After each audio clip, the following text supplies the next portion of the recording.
Hello students, आज हम ये क्वेश्चन करने वाले हैं। So the first question is distinguish between speed and velocity. Speed और वेलोसिटी में हमें डिफरेंस बताने हैं। सबसे पहले आप इनकी डेफिनेशन लिख लेंगे। Speed is the distance covered by an object in unit time, it is known as speed. Velocity is the displacement by an object in per unit time. So the formula for speed is s is equal to or speed is equal to distance upon time. Formula for velocity is displacement upon time. Speed is a scalar quantity, velocity is a vector quantity. SI unit same है दोनों की, metre per second. Second question, under what condition is the magnitude of the average velocity of an object equal to its average speed? किस condition में जो average velocity है वो average speed के बराबर ही रहता है मैग्नीट्यूड? कौन सी कंडीशन होती है?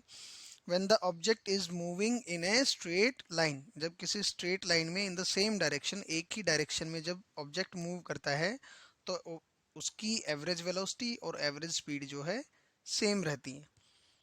What does the odometer of an automobile measure? Odometer जो होते हैं ऑटोमोबाइल में वो क्या मेजर करते हैं? डिस्टेंस। वो क्या मेजर करते हैं? Distance. What does the path of an object look like when it is in uniform motion?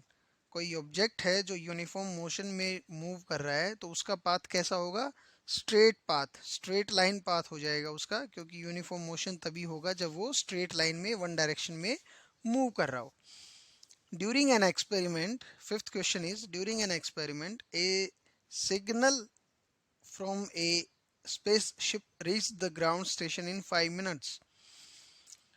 Okay, time दिया है यहाँ पे 5 मिनट टाइम दे दिया है। मिनट को सेकंड में कन्वर्ट कर लो। t is equal to 5 into 60 seconds हो गया, 306 सेकेंड बन गए इसके। What was the distance of the spaceship from the ground station? Distance पूछा है कि स्पेसशिप का ग्राउंड स्टेशन से डिस्टेंस कितना था। हमारे पास टाइम है, डिस्टेंस पूछा है। The signal travel at the speed of light, that is 3 into 10 raise to power 8। ये जो है 3 इंटू 108 नहीं है बच्चे, ये है 10 रेज टू पावर 8। 10 के ऊपर 10 की पावर 8 है ये। 3 into 10 raise to power 8 metre per second. यहाँ पे स्पीड दे दी है, डिस्टेंस फाइंड आउट करना है, टाइम हमारे पास गिवन है, तो डिस्टेंस का फॉर्मूला हो जाएगा स्पीड इंटू टाइम। ये फॉर्मूला कहाँ से डिराइव किया हमने? फॉर्मूला डिराइव किया है जब हमने फॉर्मूला स्पीड का डिराइव किया था, speed is equal to distance upon time. तो वहाँ से हमने डिस्टेंस को एक साइड रखा और स्पीड और टाइम को मल्टीप्लाई किया, तो डिस्टेंस का फॉर्मूला बन गया स्पीड इंटू टाइम। तो स्पीड है 3 इंटू 10 रेज टू पावर 8 और इसके साथ टाइम मल्टीप्लाई कर दो। टाइम हमने सेकेंड में कन्वर्ट करके बनाया था, 300 सेकेंड्स। आपका आंसर आ जाएगा। Example 8.2, the odometer of A car reads 2000 kilometre at the start of A trip and 2400 kilometre at the end of the trip. तो 2000 किलोमीटर उसकी रीडिंग थी, पहले इनिशियल रीडिंग थी, और 2400 होगी उसकी final reading. If the trip took 8 hours, calculate the average speed of the car in kilometre per hour and metre per second. तो कह रहा है कि अगर उसको टोटल 8 घंटे लगे हैं ट्रैवल करने में तो उसकी एवरेज स्पीड निकालो, किलोमीटर पर आवर में भी निकालो और मीटर पर सेकेंड में भी निकालो। तो आप यहाँ से उसका जो डिस्टेंस है वो फाइंड आउट कर सकते हैं कि पहले 2000 किलोमीटर लिखा हुआ था, बाद में 2400 किलोमीटर लिखा हुआ है, तो आप 2400 में से इसको माइनस कर देंगे। 2400 माइनस 2000, आपके 400 किलोमीटर का डिस्टेंस आ गया। टाइम उसने कितना लिया है? 8 hours. The time taken by the object और a car is 8 hours. So the formula for average speed of car is distance, total distance upon total time taken. The total distance is 400 kilometer and the total time is 8 hours. So we will divide the 400 divided by 8 and the answer comes 50 kilometre per our.